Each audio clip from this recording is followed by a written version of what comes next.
24 hours of unprecedented rainfall has led to this situation in South Tamil Nadu. Areas completely underwater,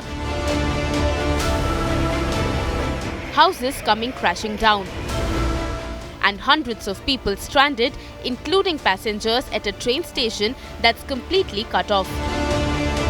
Life has come to an absolute standstill in Tirunelveli, Kanyakumari and Thoothukudi as rescue operations continue in full swing.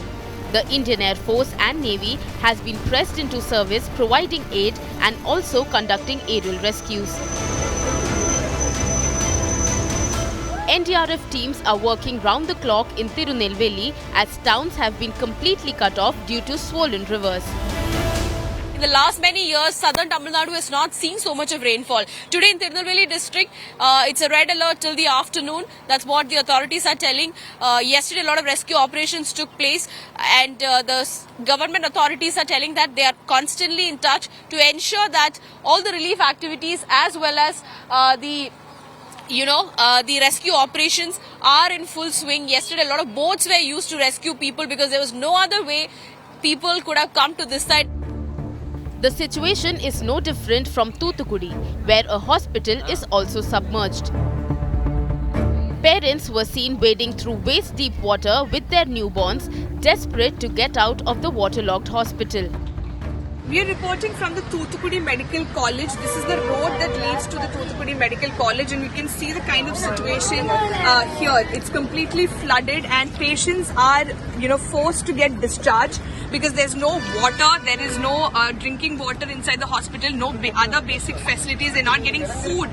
So for that reason, many patients, including parents of newborns, they're getting discharged from the hospital and they're going back to their homes, wading through this hip-deep water. Meanwhile, hundreds of passengers remain stranded at the Sri Vaikundam railway station, unable to leave and with no food or water.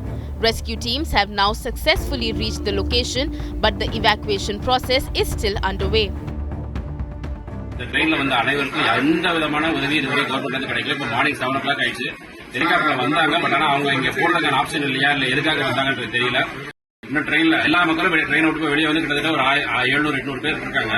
எங்களுக்கு இந்த இது பார்த்தீங்கன்னா rescue பண்றது, எங்களுக்கு food provide பண்றதுக்கான ப்ரொவிஷன்ஸை state government, railways and central government வந்து எங்களுக்கு எடுக்கணும்னு உங்களை தாழ்மையாக கேட்டுக்கிறேன். As authorities are working on a war footing to rescue those stranded, politics has also taken center stage as the opposition has questioned the timing of Chief Minister Stalin's visit to Delhi to attend the India Alliance meet. While Governor R.N. Ravi held a review meet, BJP lashed out at Chief Minister Stalin for being an absentee Chief Minister. Stalin, however, is meeting Prime Minister Modi to seek financial assistance from the centre. இது தொடர்பாக இந்திய பிரதமர் மாண்புமிகு நரேந்திர மோடி அவர்களுக்கு கடிதம் எழுதினேன். எனது கடிதத்தை திமுக நாடாளுமன்ற குழு தலைவர் டி.ஆர். பாலு அவர்கள் நேரடியாக கொண்டு போய் பிரதமரிடத்திலே கொடுத்தார்கள். கடந்த 17-18 தேதிகளில் தமிழ்நாட்டின் தென் மாவட்டங்களான நெல்லை, கன்னியாகுமரி, தூத்துக்குடி, தென்காசி ஆகிய மாவட்டங்களில் கடுமையான மழை பெய்தது. இதன் காரணமாக திருநெல்வேலி மற்றும் தூத்துக்குடி மாவட்டங்கள் கடும் பாதிப்பை சந்தித்துள்ளன. Weeks after Cyclone Mikjom wreaked havoc in Chennai, it's now South Tamil Nadu that is on its knees after record rainfall.